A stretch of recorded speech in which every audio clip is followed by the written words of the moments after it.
Assalamualaikum warahmatullahi wabarakatuh. 1 dari 5 pernikahan berakhir perceraian.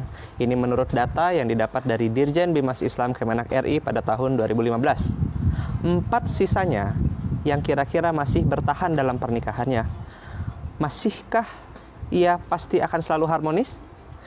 Berapa banyak kira-kira dari 4 sisanya ini yang kita bayangkan, yang kita pikirkan dengan banyaknya berita-berita terkait tentang perselingkuhan?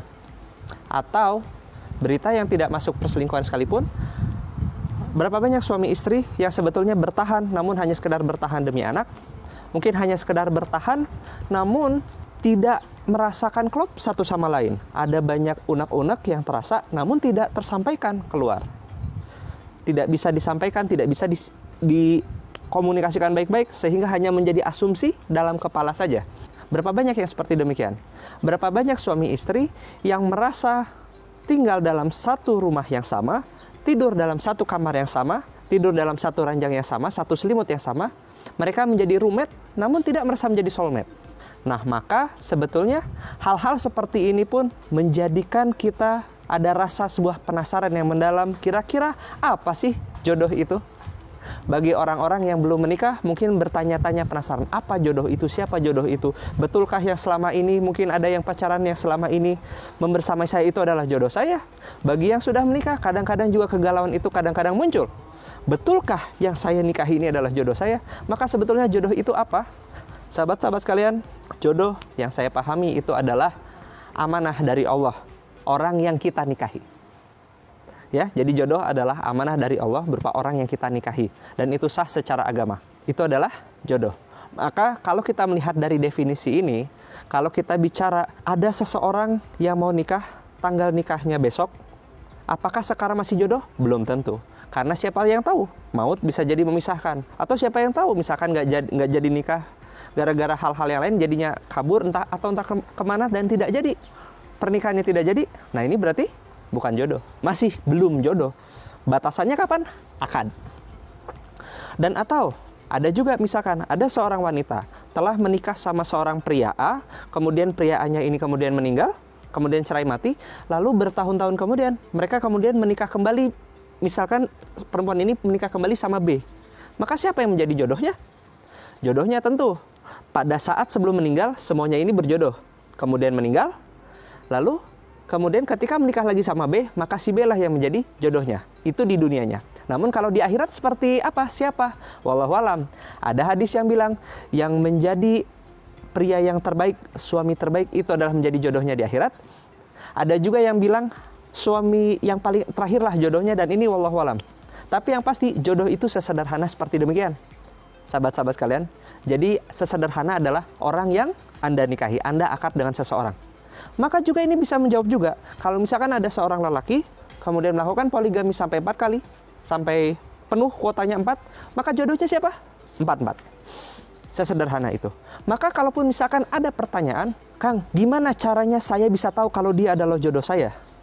Sudah akad atau belum? Kalau belum akad berarti bukan jodohnya. Kalau misalkan sudah akad berarti itu jodohnya. Terus kita juga bisa mulai menjawab sekarang, kalau yang selingkuh itu jodoh bukan? Jelas bukan. Makanya itu kenapa? Zina. Dan maka sahabat-sahabat sekalian, inilah jodoh. Dan jodoh itu adalah amanah dari Allah berupa orang yang kita nikahi. Dan dari segi waktu, sahabat-sahabat sekalian, jodoh itu bisa kita bagi-bagi menjadi beberapa bagian. Yang pertama, ada jodoh di dunia saja. Jodoh di dunia saja seperti yang tadi sudah saya ceritakan, bahwa perselingkuhan, perceraian semakin lama semakin banyak. Ini adalah jodoh yang namun hanya di dunia saja. Pernah saya berjumpa sama seseorang yang dia menceritakan bahwa dia sudah nyiapin uang buat resepsi sampai kira-kira 500 juta. Namun ternyata usia pernikahannya itu ternyata hanya bertahan 3 minggu, 3 pekan. Maka sahabat-sahabat sekalian, di sini terkadang yang jodoh yang hanya di dunia saja ini nih seringkali terjadi karena kebanyakan suami istri menikah atau para lajang-lajang mempersiapkan pernikahannya, namun hanya mempersiapkan wedding yang hanya 1 hari saja. Bahkan kalau misalnya kita bilang wedding, betulkah wedding 1 hari? Enggak juga. Wedding mungkin paling lama mungkin 6 jam. Ya hanya mempersiapkan itu aja. Tapi mereka tidak mempersiapkan marriage-nya. Bahwa ternyata kehidupan pernikahan, kehidupan marriage-nya itu ternyata banyak sekali beberapa hal yang itu perlu disiapkan dengan ilmu. Dan juga banyak juga mereka-mereka yang menikah, namun agak sedikit tidak mempersiapkan bahwa sebelumnya itu dia single.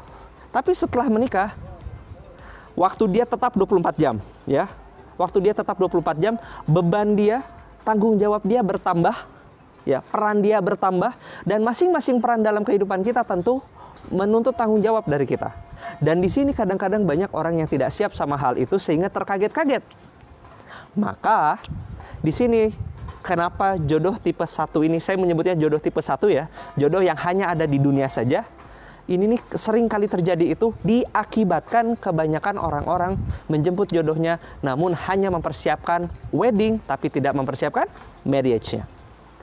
Termasuk ada suami dan istri yang mereka tinggal dalam satu rumah yang sama, mereka menjadi roommate tapi tidak menjadi soulmate. Mereka memendam rasa kekesalan selama bertahun-tahun namun itu tidak disampaikan, dan ketika di dunia saja mereka kesel numpuk gitu. Numpuk ya, menyimpan emosi, menyimpan kekesalan itu dipendam terus-terusan. Kira-kira kalau misalkan nanti sudah meninggal dan kemudian di yaumul hisab kelak, kira-kira mereka akan saling mendakwa tidak satu sama lain. Kadang-kadang suami atau istri kita kelak itu bisa menjadi pendakwa kita yang paling kuat. Nah, maka kalau misalkan sudah mendakwa saja, sudah saling mendakwa nanti di yaumul hisab nanti gitu, belum tentu nanti di akhirat dikumpulkan. Maka bisa jadi ada orang yang dia bahkan suami istri yang sudah bertahan cukup lama gitu ya, namun hanya sekedar bertahan demi anak, hanya bertahan sekedar memenuhi kewajiban saja. Boleh jadi ini pun juga jodoh tipe 1, jodoh yang hanya ada di dunia saja. Lalu sahabat-sahabat sekalian, ada juga orang-orang yang mungkin usianya di dunia ini belum dicukupkan sampai dia meninggal. Sebutlah misalkan seperti ada seorang bayi kemudian meninggal, masih kecil, masih bayi, ya belum kepikiran tentang jodoh.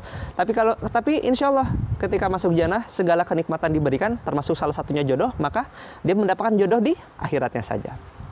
Itu jodoh yang di akhiratnya saja. Lalu sahabat-sahabat sekalian, ada juga orang-orang yang saya menyebutnya ini jodoh yang tipe 3. Jodoh tipe 3 ini adalah mereka di dunia bersama-sama, mereka di dunia sangat-sangat harmonis, namun ternyata di akhirat endingnya itu masuk ke neraka. Kenapa saya mencurigai ada hal seperti ini? Karena itu sudah terprasasti di dalam Al-Quran, di surat yang kita sudah sangat-sangat hafal pastinya. Anak saya juga hafal, meski mungkin belum tentu tahu artinya gitu, adalah surat Al-Lahab. Bismillahirrahmanirrahim, tabat syada Abi Lahabi watab. Nah, di ayat di situ kan diceritakan ada Abu Lahab sama Ummu Jamil. Menurut Buya Hamka di tafsir Al-Azhar, Abu Lahab, lahab teh artinya kan membara ya, membara, mempesona. Jadi maksudnya itu boleh jadi Abu Lahab itu adalah seorang pria yang ketampanannya sedemikian membara. Abu Lahab itu menurut tafsir dari Buya Hamka dari Al-Azhar. Abu Lahab seperti demikian. Dan juga Ummu Jamil. Ummu itu ibu, Jamil itu cantik. Jadi Ummu Jamil adalah ibu dari ibu kecantikan. Mungkin saya membayangkan Ummu Jamil itu adalah sosok yang mirip-mirip seperti Miss Universe kali kalau pada zaman sekarang ya. Jadi bisa dibayangkan Abu Lahab, Ummu Jamil, sosok yang sangat-sangat harmonis, sosok yang sangat-sangat serasi dari tampilan luarnya. Namun ternyata mereka kompak juga dalam hal membuli Rasulullah. Ngelempar duri di jalan yang biasanya selalu Rasulullah lewati, membuang isi perut unta, kadang-kadang seperti demikian. Maka karena kompak dan harmonis di dunia, namun ternyata kompaknya itu untuk hal-hal yang kebatilan, hal-hal yang keburukan, hal-hal yang sifatnya kezoliman, maka boleh jadi endingnya adalah neraka. Maka di sini kita perlu berhati-hati sahabat-sahabat sekalian, jangan sampai kita masuk ke tipe yang ketiga seperti ini ya, nauzubillahi min dzalik. Karena tentu pengennya kita pasti pengennya JDA tipe ke-4, jodoh dunia akhirat tipe ke-4. Di dunia sama-sama harmonis, di akhirat ini dikumpulkan di jannah.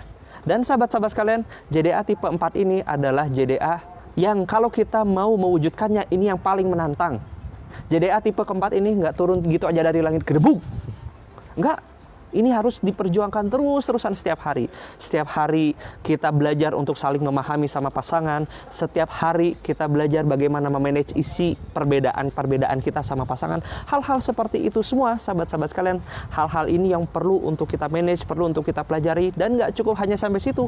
Bahkan ketika kita menjalani pernikahan kita, dari sekarang dan ke depannya, hal ini pun yang selalu diingat adalah gimana caranya kita bisa kumpul lagi bersama-sama di jannah. Ketika dititipkan anak dan kemudian anak tersebut lahir, gimana caranya bareng-bareng mikirinnya adalah jannah, jannah, jannah, jannah. Maka segala tindakannya pun kita pasti akan mencari pekerjaan-pekerjaan yang halal. Kita juga pasti akan senantiasa banyak-banyak berbuat kebaikan, berlomba-lomba kebaikan, berlomba-lomba berbuat baik, bukan berlomba-lomba minta dituntut sama pasangan, berlomba-lomba minta dipahami sama pasangan, bukan hal itu, tapi berlomba-lomba berbuat kebaikan untuk pasangan kita, bagaimana men-serve pasangan kita, bagaimana kita menjalani peran kita sebagai suami, sebagai istri sebaik-baiknya, dan itu berlomba-lomba terus-terusan. Dan ini yang paling menantang, sahabat-sahabat sekalian. Bahkan JDA tipe keempat ini, buat orang yang sudah menikah selama 20 tahun sekalipun, dia tidak tahu apakah istrinya itu adalah bersama-sama nanti di akhirat. Kan ini kita belum tahu. Masih banyak lagi fase-fase yang sedemikian menegangkan yang pasti perlu kita lewati. Termasuk saya juga belum tahu apakah istri saya adalah jodoh dunia akhirat saya. Namun, we will fight for it. Maka, sahabat-sahabat sekalian, inilah jodoh dunia akhirat. Apakah JDA tipe keempat ini juga adalah harapan Anda? Kalau JDA tipe keempat ini juga adalah harapan Anda, selamat berjuang, selamat membangun keharmonisan bersama, selamat berjuang bersama untuk bersegera menuju ke jannahnya. Semoga kita semua dimampukan dan semoga kita semua berkumpul kembali bersama-sama mengadakan reuni dan merasakan nikmatnya jamuan Rasulullah di Telaga Al-Kautsar. Wassalamualaikum warahmatullahi wabarakatuh.